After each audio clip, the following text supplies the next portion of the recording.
आज मीठे बाबा हमें सर्वोत्तम पुरुषार्थी की परिभाषा सुना रहे हैं कि सोचना, बोलना और करना तीनों को एक समान बनाओ, तब कहेंगे सर्वोत्तम पुरुषार्थी। हमारे इस जीवन में तीन बातें हैं। एक है पुरुषार्थ, दूसरा है ड्रामा के पट्टे पर रहना और तीसरा है बाबा की याद में रहना, है ना। या पहला पुरुषार्थ, बाबा की याद और फिर ड्रामा। तो अगर हम इन तीन बातों को अच्छे से नहीं समझते तो कई बार पुरुषार्थ की सब्जेक्ट को हम याद या ड्रामा से कंफ्यूज कर लेते हैं, है ना। जैसे कि कई बार पुरुषार्थ में कमी है पर सोचेंगे याद में कमी है ना। लेकिन याद पुरुषार्थ का सब्स्टिट्यूट नहीं है। याद की सब्जेक्ट परमात्म शक्ति की सब्जेक्ट है, वो अलग सब्जेक्ट है। लेकिन पुरुषार्थ क्या है? सोच, बोल और कर्म को एक बनाना, ये पुरुषार्थ की सब्जेक्ट है। सबसे पहले तो मुझे ये समझना है कि कोई भी बात मेरे संकल्प में तभी आती है जब वो मेरे भाग्य में है ना। अगर मेरी ड्रामा में कोई चीज़ नहीं है तो मुझे उसका संकल्प कभी नहीं चल सकता, है ना। मुझे याद है कई बार ऐसा होता है कि जब आप बड़े हो रहे हो या, है ना, तो कई आपको कहेंगे आप इस प्रोफेशन में जा सकते हैं, ये पढ़ाई कर सकते हैं। तो ऐसे कई पढ़ाई के बारे में, कई कोर्सेस के बारे में अनेकों ने कहा कि आप ये पढ़ें, ये करें, लेकिन कभी सोच में ही नहीं आया, कभी मन ही नहीं किया कि ये भी हो सकता है, ये सोचा ही नहीं। सबके कहने के बावजूद भी कभी सोच में नहीं आया। और जो किसी के मन चित्त में नहीं था कि ये कर सकते हैं, तो जो ज्ञान में आए जब, तो ऐसे सोच चले कि यही करने के लिए जन्म हुआ है। तो ये जो सोच है ना, ये सोच और सच का बहुत बड़ा कनेक्शन है। जो मेरे जीवन का सत्य है उसी की सोच मुझे चलती है। फिर जो सोच मुझे चलती है, उस सोच को सच बनाने के लिए, क्योंकि बाबा ने हमें समझाया है कि तकदीर और तदबीर है ना। तदबीर अर्थात पुरुषार्थ। तो जिस चीज़ की तकदीर है उसकी सोच चलती है, और फिर उस सोच को तदबीर से दोबारा तकदीर को रियलाइज करना होता है ना। तो वो जो सोच चली वो तो तकदीर से चली, लेकिन फिर उस सोच, बोल और कर्म को समान बनाना पड़ता है। और सोच, बोल और कर्म को समान बनाने में मुझे शक्तियों की आवश्यकता पड़ती है ना। क्योंकि चाहे दृढ़ता हो, चाहे विघ्न आते हैं जब उस सोच को कर्म में लाने में, तो उन विघ्नों को पार करने के लिए सहने समाने की शक्ति हो, जो भी शक्तियों की आवश्यकता है वो मुझे यूज़ करनी पड़ेंगी। अब बाबा हमें कहते हैं कि तुम बच्चे अधिकारी हो, तुम्हें सर्वगुण सर्व शक्तियाँ प्राप्त हैं। हमें ज्ञान मिल गया ना कि अष्ट शक्तियाँ बाबा का वर्षा मेरे पास है, दृढ़ता है, सहनशीलता है। लेकिन उस दृढ़ता को, उस परिवर्तन शक्ति को, उस सहनशीलता को इमर्ज करके मुझे कार्य में लगाना पड़ेगा। और वो जो सोचना है उसे बोल और कर्म में लाना पड़ेगा।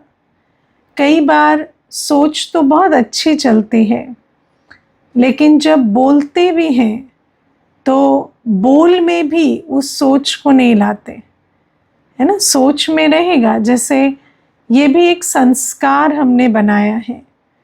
जैसे एग्ज़ाम में बहुत अच्छा पढ़ रहे होंगे, कोई पूछेगा आपने पढ़ाई के लिए, नहीं नहीं मेरा तो कुछ भी नहीं हुआ है, मैंने तो कहाँ पढ़ाई की है ना। तो ये भी एक कई प्रकार की हमने संस्कार बनाए हैं स्टूडेंट लाइफ में भी, या वैसे भी कभी कोई तैयारी करेंगे, एग्ज़ाम देंगे प्रमोशन के लिए या कुछ, तो कोई कहेगा कि आप कॉन्फिडेंट हैं, तो कहेंगे नहीं हम कहाँ कॉन्फिडेंट है, आपका हो जाएगा हमारा नहीं होगा। तो इस प्रकार की भी देखो, रावण राज्य में हमारे को किस प्रकार के बोल बोलना भी सिखाया जाता है। तो बाबा हमें कहते नहीं, जो सोच है वही बोल में हो, चाहे वो बोल फिर हम अपने आप से बोल रहे हैं चाहे अन्य से बोल रहे हैं। अब अगर आप देखें तो सबसे ज़्यादा बातचीत तो हम अपने आप से करते हैं। तो अगर मेरी सोच में है मुझे नर से नारायण बनना है, तो मैं जब अपने आप से भी बात करती हूँ तो संस्कार के वश ना करूँ, श्रेष्ठ संकल्प के वश करो कि मैं ही बनूंगी और कौन बनेगा। इस प्रकार से नहीं कि बनना तो है पर कैसे बनेंगे, इतने सारे है ना, हम तो लेट आए, इतनी आत्माएं आ गई। तो ये सब जो देह अभिमान है ना, हमें नहीं पता चलता देह अभिमान कैसे सूक्ष्म रीति से काम करता है। या फिर आप देखो कई बार चाहते हैं, ये तो चलो लक्ष्य की प्राप्ति की बात हुई, लेकिन कई बार जैसे कोई संबंध है, हम चाहते हैं ये आत्मा मेरे साथ सहयोगी रहे, स्नेही रहे, लेकिन अंदर सोच तो, लक्ष्य तो है, सोच है कि ये स्नेही रहे, सहयोगी बने, लेकिन जब बात करेंगे अपने आप से तो कहेंगे कहाँ, उनको तो हमारी कदर ही नहीं है, वो तो हमें पूछते ही नहीं हैं, या वो कहाँ हमारी तरफ देखेंगे, उनके तो और बहुत है ना, तो या उनको तो हमारी परवाह नहीं है। तो इस प्रकार के अपने आप से भी जो बोल बोलते हैं वो सोच के बिल्कुल विपरीत होते हैं। फिर चाहते हैं स्नेही सहयोगी बने कोई, लेकिन उसे अगर स्नेह सहयोग देंगे तो स्नेह सहयोगी बनेगा ना। अब उसके कोई भी कर्म देखेंगे और फिर अपने स्नेह सहयोग में कमी ले आएंगे, तो फिर जो हम चाहते हैं वो रियलिटी कैसे बनेगी। तो अगर हम देखें तो हमें ज्ञान मिलता है, तो ज्ञान से हमारी सोच तो ठीक हो जाती है, क्योंकि हमें आध्यात्मिक नियम समझ में आ जाते हैं कि ये सोचना है, ये नहीं सोचना है। लेकिन फिर जब हम अवेयरनेस में होते हैं तो वैसे सोच चलाते हैं, बाकी समय हमारी सोच, बोल और कर्म में अंतर पड़ जाता है। तो बाबा हमें कहते हैं ये पुरुषार्थ की सब्जेक्ट है, और पुरुषार्थ में नॉलेजफुल, पावरफुल, अटेंटिव हर प्रकार से रहना पड़ता है। पुरुषार्थ क्या है, जो हम जानते हैं उसे इमर्ज करके रखें, जो गुण शक्तियाँ बाबा ने हमें दी हैं उसे इमर्ज करके रखें। हम अटेंशन दें अपनी सोच, बोल और कर्म पर, चेक और चेंज करें कि क्या ये एक जैसे चल रही हैं या नहीं। तो बाबा कहते हैं ये जो पुरुषार्थ की सब्जेक्ट है, इसमें ऐसा नहीं है कि हम कहें कि ड्रामा में होगा तो ऐसा कर लेंगे, नहीं। जब सोच मुझे चली है तो उस सोच को कर्म में लाने की जिम्मेवारी मेरी है। उसमें ड्रामा में होगा तो कर लेंगे सोचना, या बाबा चाहेगा तो कर लेंगे सोचना, ऐसा नहीं है। तो बाबा कहते बाबा तो बैठा है, बाबा की मदद मुझे लेनी है ना। बाबा तो चाह ही रहा है ना, बाबा ने ही तो संकल्प दिया है और वो संकल्प मुझे उठा है, तो मुझे बाबा की मदद लेनी है। मुझे बाबा पर नहीं छोड़ना है, मुझे बाबा की मदद लेकर उस संकल्प को कर्म में लाना है। मुझे ड्रामा के पट्टे पर मजबूत रहना है कि ड्रामा में है ही है, ड्रामा में हुआ पड़ा है, ड्रामा तो मुझे अगर ड्रामा में नहीं होता तो मुझे ऐसे संकल्प क्यों चलते। तो ये जो बातें हैं ये समझ कर चलनी है। कई बार देखो, कल भी एक बहन आई थी तो मुझे पूछ रही थी कि कई बार हम भगवान पर छोड़ते हैं लेकिन भगवान कुछ करते नहीं हैं। तो मैंने कहा नहीं, भगवान नहीं करते हैं। आपको किसने कहा भगवान पे छोड़ दो भगवान करेंगे? करते आप हैं और मदद आप लेते हैं। जब आप मदद लेते हैं तो वो मदद देते हैं। हिम्मत का कदम आप बढ़ाते हैं, मदद वो देते हैं, लेकिन करना आपको होता है, भगवान पे नहीं छोड़ना होता है। तो ये जो भक्ति की हमारी पुरानी आदतें हैं, है ना, भगवान पे छोड़ दो, ड्रामा पे छोड़ दो, गो विद द फ्लो, नहीं, गो विद द फ्लो नहीं है। फ्लो तो यही है ना कि मुझे वो सोच चली है, तो जब चली है तो उसको बोल और कर्म में लाकर मुझे अपने पुरुषार्थ से उससे प्रारब्ध बनानी है। और बाबा तो बैठा है मदद करने के लिए, वो मदद मुझे लेनी है। और ड्रामा कल्याणकारी है, इस निश्चय से चलना है। अपने अंदर डाउट रखेंगे, ड्रामा के प्रति डाउट रखेंगे, तो ये तो जैसे बीज खुद ही बो रहे हैं और फिर कुल्हाड़ी मार मार के उसे खुद ही खराब कर रहे हैं, वो वाली बात हो गई ना। तो बाबा हमें ये समझाते हैं कि इसको कहते हैं सर्वोत्तम पुरुषार्थी। पुरुषार्थी वो नहीं होता है जो कहे हम पुरुषार्थ कर रहे हैं। कई बार पुरुषार्थ शब्द जो है उसको बहुत नेगेटिवली यूज़ किया जाता है ना, कि हम तो पुरुषार्थी हैं, अब पुरुषार्थी हैं तो भूलें होंगी। तो कई बार अपनी कमज़ोरियों को या भूलों को ढकने के लिए पुरुषार्थ शब्द यूज़ किया जाता है। लेकिन बाबा हमें कहते हैं पुरुषार्थ माना पुरुष, माना आत्मा रथ पर स्थित होकर, मालिक बनकर कर्मेंद्रियों से कर्म कराए। आत्मा मालिक बनकर बाबा की याद में कर्मेंद्रियों से कर्म कराए। तो जो आत्मा के शुभ संकल्प हैं, शुद्ध संकल्प हैं, उनको कर्म में लाना, ये आत्मा की पुरुषार्थ की सब्जेक्ट है ना। अब मानो मुझे संकल्प आया कि मुझे एक दिन में 8 घंटे योग करना है।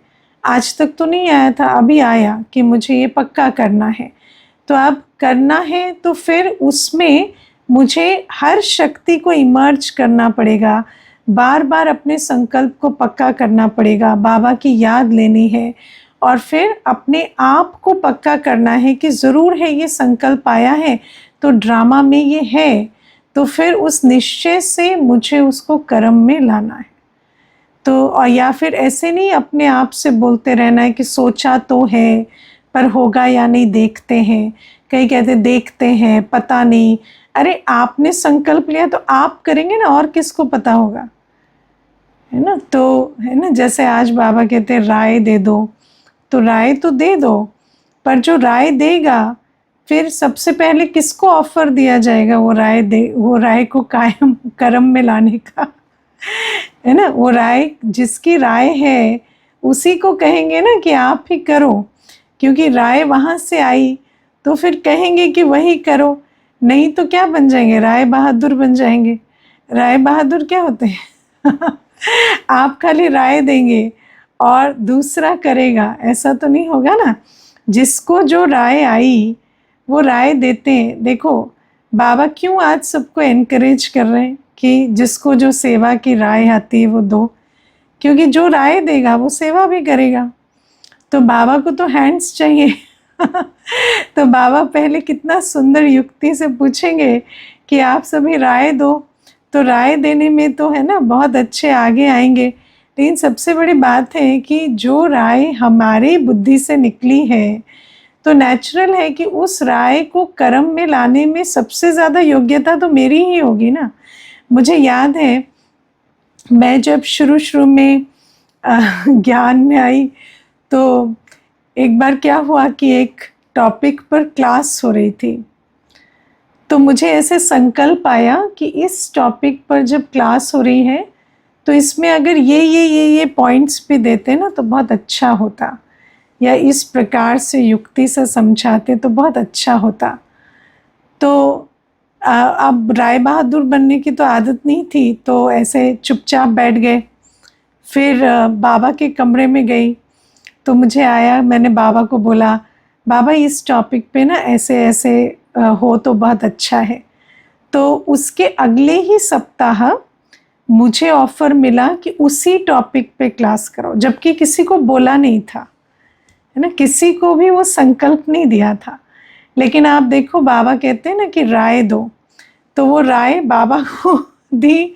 तो बाबा ने कहा अब तुम राय दोगे तो कोई और थोड़ी कराएगा, तुम ही कराओ।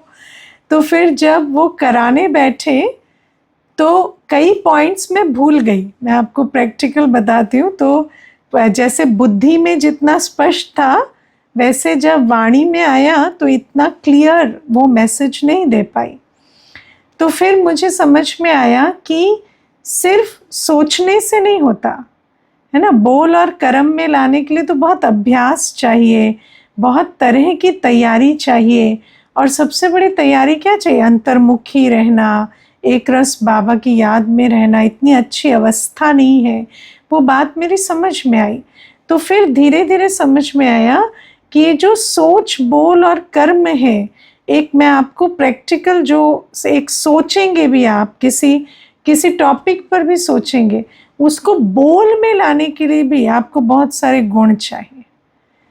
कई बार आपके बुद्धि में बहुत सारी बातें होती है, पर आप बोल में लाने में उसमें लड़खड़ा जाएंगे, क्योंकि वो भी पुरुषार्थ की सब्जेक्ट है ना। कई बार किसी को समझाना चाहते हैं या किसी को कोई चीज़ कम्युनिकेट करना चाहते हैं, मानो किसी को बाबा का ही परिचय देना चाहते हैं, तो सोच में तो बहुत अच्छा क्लियर है, लेकिन जब बोल में आएंगे तो कुछ बात, है ना, ऐसी बोलेंगे जो उल्टी की जगह उल्टी पड़ जाएगी, है ना। क्योंकि अपने अंदर जो सोच है उसको बोल में लाना भी पुरुषार्थ की सब्जेक्ट है। जब तक मैं आत्मा, कर्मेंद्रिय जीत, दे अभिमान से परे होकर बाबा की याद में बैठकर कर्म नहीं करूंगी तो वो बोल में भी नहीं आएगा। अपने अंदर भी जो बोल चलते वो भी उल्टे चलेंगे, है ना। जो कहा कि अपनी पुरुषार्थ के सब्जेक्ट में सेल्फ टॉक उल्टी चलती है, और सेवा के सब्जेक्ट में सोच में कुछ और होगा, बोल में कुछ और आएगा। तो बाबा इसीलिए हमें कहते हैं कि ये पुरुषार्थ की सब्जेक्ट है। और पुरुषार्थ माना आत्मा अपनी सीट पर बैठकर बाबा की याद में हर संकल्प को कर्म में लाने का पुरुषार्थ करे। और फिर अभ्यास भी चाहिए, सिर्फ एक बार करने से नहीं होता, कई बार का अभ्यास होगा, तब जाकर ये पुरुषार्थ की सब्जेक्ट, है ना, संपन्न होगी। तो ये बाबा समझाते हैं। फिर प्यारे बाबा आज हमें कहते हैं, तुम पढ़ो या ना पढ़ो, है ना, मरना तो है ही वानप्रस्थ अवस्था है तो मरना तो है ही। फिर बाबा कहते हैं, तुम तैयारी करो या ना करो, स्वर्ग की स्थापना तो होनी है, नई दुनिया की स्थापना तो होनी है। देखो, भारत में कहते हैं बहती गंगा में हाथ धो लो, है ना। तो बाबा आज ये बात हमें समझा रहे हैं कि हाथ धोना ना धोना तुम्हारे हाथ में है, लेकिन गंगा तो बहनी है गंगा तो बह रही है।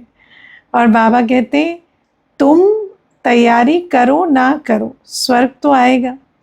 अब हम तैयारी करेंगे तो हम स्वर्ग में जाएंगे, हम तैयारी नहीं करेंगे तो हम वंचित रह जाएंगे। तो बाबा कहते, जो सियाने बच्चे हैं, जो अच्छे अच्छे बच्चे हैं, वो तैयारी करते हैं, है ना। और बाबा कहते, तुम्हारी तैयारी के हिसाब से स्वर्ग नहीं आएगा। कई बार तो बाबा हमारी ईगो को इतना फीड भी करते हैं, कहते प्रकृति तुम्हारे लिए रुकी हुई है, आत्माएं तुम्हारे लिए रुकी हुई है, पर वास्तव में ऐसा कुछ नहीं है बाबा कहते तुम करो ना करो, स्वर्ग तो आएगा। लेकिन बाबा हमें इतना, देखो कई बार ना बच्चों को बाबा कितना प्यार करते हैं ना, तो किसी भी विधि से बच्चे पुरुषार्थ करें, उसके लिए बाबा कितनी युक्ति रचते हैं। लेकिन जो सच है वो ये है कि मैं तैयारी करूंगी तो मैं स्वर्ग में जाऊंगी, स्वर्ग मेरा इंतजार नहीं कर रहा है ना। मैं अपनी तैयारी से अपने भाग्य का निर्माण कर रही हूँ। तो बाबा हमें ये बात समझाते हैं कि जो अच्छे बच्चे हैं वो तैयारी करते हैं। अब बाबा हमें एक बात और समझाते हैं आज, कि दुनिया में कोई पति की मत पर चलते हैं, कोई गुरु की मत पर चलते हैं, कोई अपनी मत पर चलते हैं।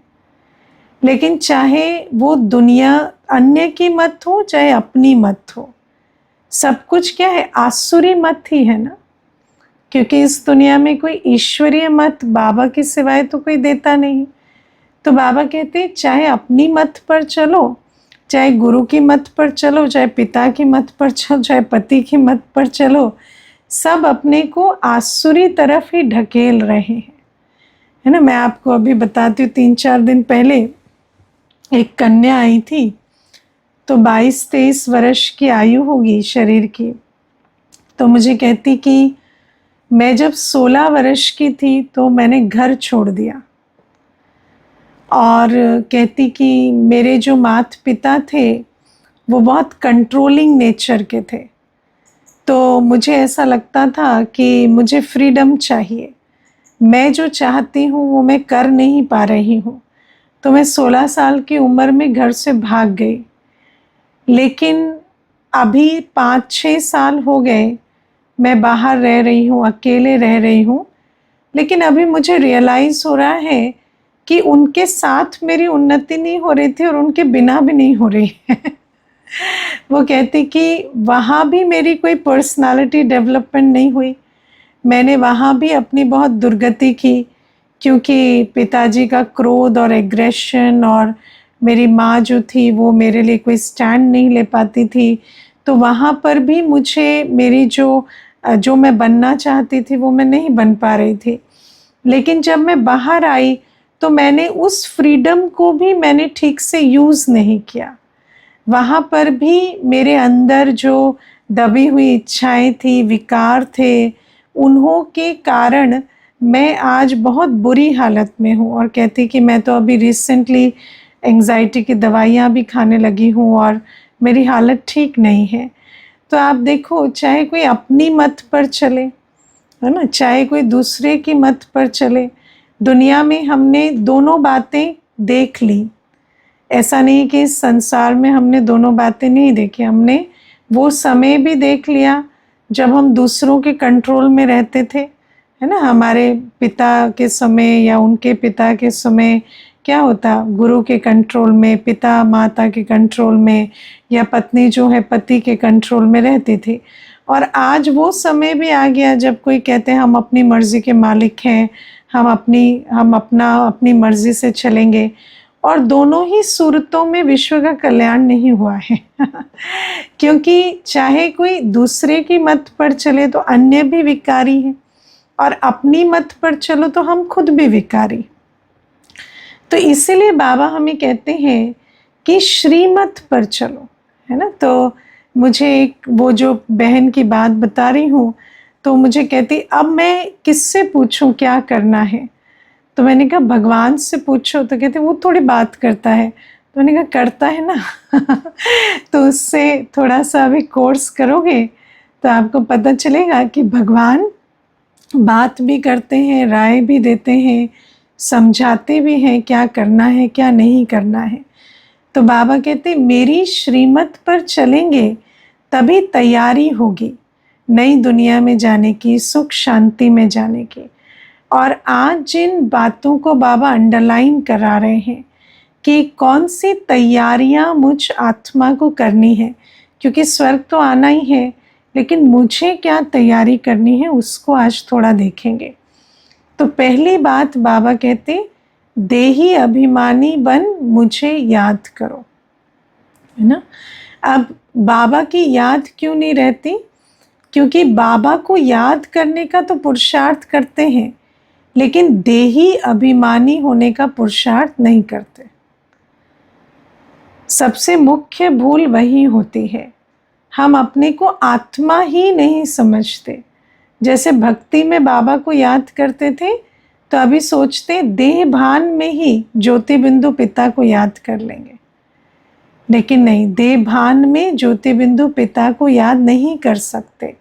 पतित पावन को, सद्गति दाता को याद करने के लिए मुझे देही अभिमानी स्थिति चाहिए, मुझे आत्मा पर निश्चय चाहिए, मुझे समझ आना चाहिए कि देह के संबंध, देह की प्राप्तियां, देह का काम काज सब कुछ करने वाली मैं आत्मा हूँ, और मैं तमो प्रधान बन गई हूँ, मुझे बाप से वर्षा लेना है ना। क्योंकि सारे दिन हमारी बुद्धि कहाँ जाती है? देह में, देह के संबंधों में, देह के कामकाज प्राप्तियों में। हम उसे ठीक करना चाहते हैं, लेकिन बाबा कहते हैं वो तो बाय प्रोडक्ट है, वो तो परछाई है। मैं आत्मा हूँ, देही अभिमानी माना मैं आत्मा हूँ, और ये बाकी सब कुछ मेरी परछाई है, मेरी अवस्था के आधार से बाकी सब कुछ है। जब मुझे अवेयरनेस रहती है तो मुझे अपनी अवस्था को सुधारने का होना रहता है, नहीं तो मैं व्यवस्था को सुधारने में लगी पड़ी हूँ, है ना। मैं अभी पीछे एक भाई को कह रही थी आप आकर योग सीखो, तो कहते मैं बहुत बिजी हूँ। तो मैंने कहा अगर योग नहीं सीखेंगे ज़्यादा दिन बिजी नहीं रहेंगे आप, है ना, क्योंकि ऑलरेडी बैटरी बहुत लो हो गई है, इसीलिए थोड़ा सा काम करने में आपको इतना बिजी फील हो रहा है ना। तो आत्मा शक्तिहीन है तो सब कुछ क्या होता, बहुत बोझ वाला बन जाता। और कब तक इतना बोझ उठाएंगे? जब आत्मा में शक्ति नहीं है तो रोज रोज वो बोझ का अनुभव बढ़ता जाएगा। तो बाबा कहते आत्म अभिमानी बने तो बाबा को याद करें। और बाबा को याद करना माना किसको याद करना? मेरे पिता को, टीचर को जो रोज मुझे पढ़ाते हैं, सतगुरु को जो मुझे पतित पावन बना रहे हैं, जो मुझे स्वर्ग का वर्षा दे रहे हैं। तो बाबा को याद करने में कोई मेहनत नहीं है। बाबा कहते हैं ना, छोटा बच्चा भी बाबा को याद करता है। बाबा को याद करना कोई टेक्निक की सब्जेक्ट नहीं है, बाबा को याद करना तो रियलाइजेशन के सब्जेक्ट है। जैसे जैसे आत्मा रियलाइज करती जाती है मैं एक आत्मा हूँ और मेरा बाबा ही मेरा संसार है, तो बाबा की याद स्वतः आती है, दिल से, प्यार से, सहज स्वतः बाबा को याद करते हैं।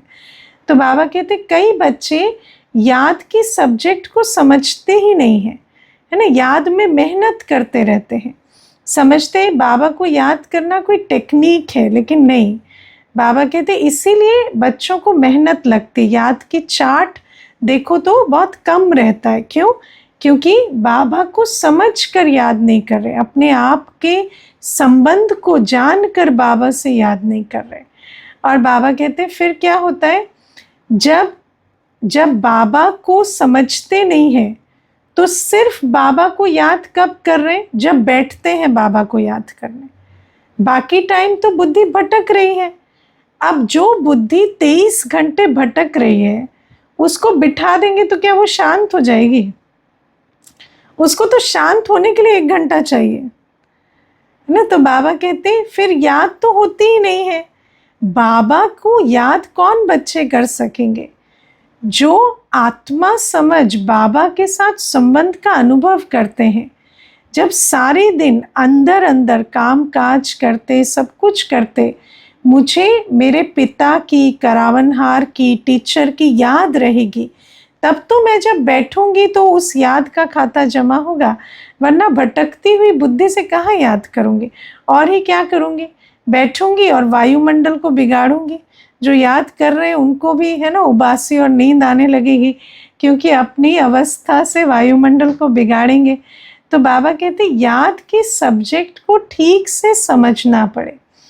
फिर बाबा दूसरी श्रीमत हमें देते हैं, बाबा के साथ सच्चा रहना ना। बाबा कहते हैं कई बच्चे भूले करते हैं या अपना चार्ट भी झूठ लिखकर भेज देते हैं। बाबा कहते एक तो तुमने भूले की, अब भूले भी क्यों हो रही? क्योंकि याद की कमी है ना। जब आत्मा आत्म अभिमानी नहीं है, बाबा की याद का बल नहीं है, तो उससे भूले होती हैं। और बाबा कहते दुनिया में ये एक संस्कार हमने बनाया है कि हमें पाप करने में लज्जा नहीं आती, हमें भूल पकड़े जाने में लज्जा आती है, बताने में लज्जा आती है। इसी को तो हिपोक्रेसी कहते हैं ना। हिपोक्रेसी माना मुझे भूल होने में लज्जा नहीं है, लेकिन मुझे भूल बताने में या पकड़े जाने में लज्जा है। दुनिया में भी क्या कहते हैं, चोर चोर तब है जब पकड़ा जाए। तो बाबा कहते हैं ये भी जो एक तुमने संस्कार बनाया है, इस कारण तुम क्या करते हो, झूठ बोलते हो। दुनिया में झूठ क्यों बोलते हैं? झूठ इसलिए बोलते हैं क्योंकि जिस कर्म के लिए झूठ बोल रहे हैं उस कर्म से शर्मिंदा नहीं है ना, लेकिन उस कर्म को बताने में शर्मिंदा है। तो बाबा हमें कहते हैं कि ये जो संस्कार तुमने बनाया है, इस संस्कार के कारण बच्चे झूठ बोलते हैं, बाबा को भी झूठ बोलते हैं, है ना, कई बातों में झूठ बोलते हैं। पूछो कल क्लास क्यों नहीं आए, मुझे बुखार था, मुझे ये था, कुछ नहीं था कल, है ना, ऐसे ही टाइम वेस्ट कर रहे थे, कोई सो रहे थे, कोई कुछ कर रहे थे, लेकिन झूठ बोल देंगे। या चार्ट भी झूठा दे देते हैं, या कोई भूल होती है तो बताते नहीं हैं। लेकिन बाबा हमें श्रीमत देते हैं कि अभी अगर भूल करेंगे तो अभी अगर झूठ बोलेंगे तो उसका भी बहुत दोष चढ़ जाता है। तो दूसरी श्रीमत बाबा हमें कहते हैं बाप के साथ सच्चा रहो, जो भी जैसा भी है उसे सच्चा बाबा को बताओ। क्यों? क्योंकि दुनिया में आप सच्चे नहीं बन सकते, है ना। दुनिया में आपको कुछ छुपाना पड़ेगा, कुछ वैसे, है ना, थोड़ा आधा अधूरा बताकर अपने को छुड़ाना पड़ेगा। क्योंकि दुनिया में आप किसी को सच बताएंगे तो वो आत्मा आपको जज करेगी, वो आपकी मदद नहीं करेगी। लेकिन हमें सचखंड में जाना है तो सिर्फ एक बाबा ही तो है जिसके सामने हम सच बोलकर अपना संस्कार बना सकते हैं। और अगर हम वो भी ना करें तो फिर हम सचखंड के लायक कैसे बनेंगे? तो इसीलिए दूसरी श्रीमत है तैयारी सचखंड की, कि मैं बाप के साथ सच्चा रहूं, हर बात में सच बोलूं, है ना, जो हुआ, जो नहीं हुआ, जो अतीत है, वर्तमान है, सब कुछ सच्चा सच्चा बाबा के सामने रखो। तीसरी बात बाबा कहते हैं कि सुदामा का मिसाल है कि वैसे तो श्री कृष्ण के मित्र रहे, है ना, बचपन से, लेकिन चावल मुट्ठी दी तो महल मिले। तो बाबा कहते हैं यहाँ भी जितना हम अपना कणा दाना स्वर्ग में यज्ञ में स्वाहा करते हैं, उतना हम वहाँ के महलों के अधिकारी बनते हैं। अगर मुझे वहाँ सुख चाहिए तो यहाँ जब बाबा सुखदाता आए हैं सर्व को सुखी बनाने, तो उस कार्य में मुझे अपना सब कुछ लगाना चाहिए। और बाबा कहते जिसके पास जो है वो लगाए। यहाँ कोई फीस आदि की बात नहीं है, लेकिन बाबा कहते नहीं भी लगाएंगे तो वो विनाश हो जाएगा, व्यर्थ चला जाएगा। इसीलिए बाबा समझाते हैं कि अभी बैगेज ट्रांसफर कर देना है, विनाश से पहले बैगेज ट्रांसफर कर देना है, ताकि नई दुनिया में मुझे उसका पदम गुणा एवजा मिले। ये भी एक तैयारी है। बाबा कहते इतनी तैयारी तो भक्ति में भी करते हैं, भक्ति में भी करते हैं कि नहीं, कुछ ना कुछ, कोई धर्मशाला बनाएंगे, कोई हॉस्पिटल बनाएंगे, कुछ बनाएंगे। अब बाबा कहते वो तो धर्मशाला बनाएंगे तो मकान मिलेगा, हेल्थ नहीं मिलेगी। हॉस्पिटल बनाएंगे तो हेल्थ मिलेगी, मकान नहीं मिलेगा। वो तो एक चीज़ बनाएंगे तो एक चीज़ मिलेगी। यहाँ तो तुम्हारी सर्व मनोकामनाएं पूर्ण होंगी। तो बाबा कहते ऐसे बैगेज ट्रांसफ़र करेंगे तब तो उस दुनिया में सर्व मनोकामनाएं पूर्ण होंगी। और फिर बाबा ये भी समझाते हैं कि मान लो एक सेंटर हमने बनाया, उसमें कुछ ही आत्माएं आई, है ना। एक सेंटर के निर्माण में सोचो कितनी एनर्जी, पैसा सब लगता है। तो जब वो सेंटर बनता है तो भले ही उसमें कुछ आत्माओं का उद्धार हुआ, लेकिन विचार करो, चाहे एक ने ही ज्ञान लिया, उसने अविनाशी कमाई की ना वहाँ से। तो बाबा कहते तुम्हारा कितना भाग्य बनता है। दुनिया में आज जो भी कोई कुछ बनाता है उससे किसी को भी सदा काल का सुख नहीं मिलता।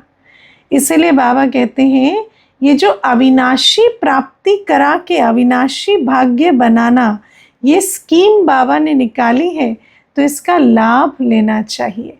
ये भी एक नई दुनिया में जाने की तैयारी है। और फिर बाबा कहते हैं हर एक आत्मा को बाबा का परिचय देना, है ना, क्योंकि बाबा का परिचय देना माना आत्मा को वर्षा दिलाने के लिए युक्ति रच लेना। और बाबा कहते इससे हमारे को जो दुआएं मिलती हैं, पुण्य का खाता जमा होता है, उससे हम आत्मा स्वर्ग में जाने के लायक बनते हैं। क्योंकि राजा तो वो बनेंगे ना जो इस समय प्रजा बनाएंगे, जो इस समय अनेकों को सुख देंगे। तो बाबा कहते हैं हम बच्चों को भी एक एक को 100-200 को तैयार करके बाबा के सामने लाना है। एक एक आत्मा अनेकों को परिचय देकर बाबा का बनाए। और मुझे नहीं पता आप कितना इस बात को रियलाइज करते हैं, लेकिन आज हर आत्मा जो भटक रही है, ठगी जा रही है, परेशान हो रही है, इतने धक्के खा रही है, उसका एकमात्र कारण है वो बाप को नहीं जानते, है ना। वरना वो आत्मा बाप को याद कर सर्व प्राप्तियां कर सकते हैं। लेकिन उस एक बाप को ना जानने के कारण वो अनेकों के चक्कर में भी आती है और अनेकों से टक्कर भी खाती है ना। और वो जो चक्कर टक्कर है, उसका जो ट्रॉमा है, वो एक के बाद एक मिलते मिलते आत्मा की कितनी बुरी हालत हो जाती है ना। क्योंकि सत्य परिचय नहीं, उसके पास ठिकाना नहीं है, तो भटकती रहती है। और भटकती है तो कभी इसके चक्कर में आती है, कभी उसके चक्कर में, कभी उसको लगता है यहाँ से वरदान मिल जाएंगे, वहाँ से शांति मिल जाएगी, वहाँ कल्याण हो जाएगा, इस प्राप्ति में खुशी मिल जाएगी। कितना आत्मा भटकती है और कितना धोखा खाती है। तो बाबा कहते अनेक चक्करों और टक्कर से बचाकर आत्मा को ठिकाना देना, हर आत्मा को बाबा का परिचय देकर बाबा के साथ उसका बुद्धि योग जोड़कर अविनाशी कमाई की विधि बताना, ये हम बच्चों का फर्ज है। और जो ऐसा करते हैं उन बच्चों को उन आत्माओं के कल्याण के एवजे में उन पर राज्य करने की भी प्रारब्ध मिलती है। तो बाबा कहते ये है सतयुग में जाने की तैयारी। तो बाबा कहते मैं तो तैयार कर रहा हूँ सतयुग, लेकिन तुम भी अपनी तैयारी करो तो हम साथ चलें। अच्छा, ओम शांति।